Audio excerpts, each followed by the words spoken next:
स्वामी विवेकानंद यांचा एक अविश्वसनीय प्रसंग.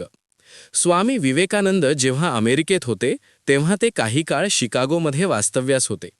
तिथल्या एका स्थानिक वाचनालयातून ते रोज मोठी मोठी पुस्तके वाचायला न्यायचे. स्वामीजी रोज सकाळी ग्रंथालयात जायचे आणि जाडजूड पुस्तकांचा संच घेऊन यायचे. विशेष म्हणजे ते पुस्तक सकाळी नेले की दुसऱ्या दिवशी सकाळी परत करायचे आणि दुसरे नवीन पुस्तक घेऊन जायचे. असे सलग काही दिवस चालू राहिले.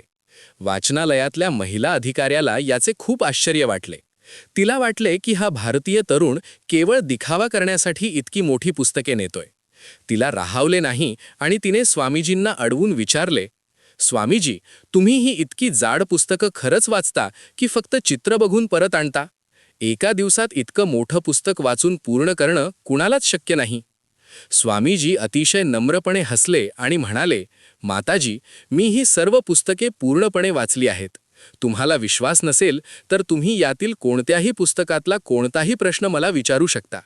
त्या महिलेने त्यांचे सत्व पाहण्याचे ठरवले. तिने नुकत्याच परत केलेल्या एका मोठ्या पुस्तकातील मधलेच एक पान उघडले आणि एका अवघड परिच्छेदाबद्दल प्रश्न विचारला. स्वामीजींनी केवळ त्या प्रश्नाचे उत्तरच दिले नाही, तर तो पूर्ण परिच्छेद जसाच्या तसा वर्ड टू वर्ड पाठ म्हणून दाखवला. त्या अधिकाऱ्याचे डोळे विस्फारले. तिने अजून 2-3 पुस्तके तपासून पाहिली, पण स्वामीजींनी प्रत्येक वेळी अचूक उत्तर दिले. त्या महिलेने आश्चर्यचकित होऊन विचारले, "हे कसं शक्य आहे? तुम्ही इतक्या वेगाने कसं काय वाचू शकता?" तेव्हा स्वामीजींनी जे उत्तर दिले ते आजही विद्यार्थ्यांसाठी खूप महत्त्वाचे आहे.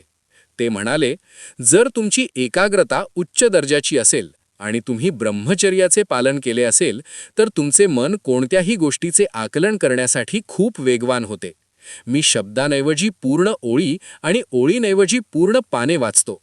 जेव्हा माझे मन पुस्तकावर असते तेव्हा जगातील दुसरी कोणतीही गोष्ट मला विचलित करू शकत नाही." या गोष्टीचे तात्पर्य, एकाग्रता हीच यशाची गुरुकिल्ली आहे.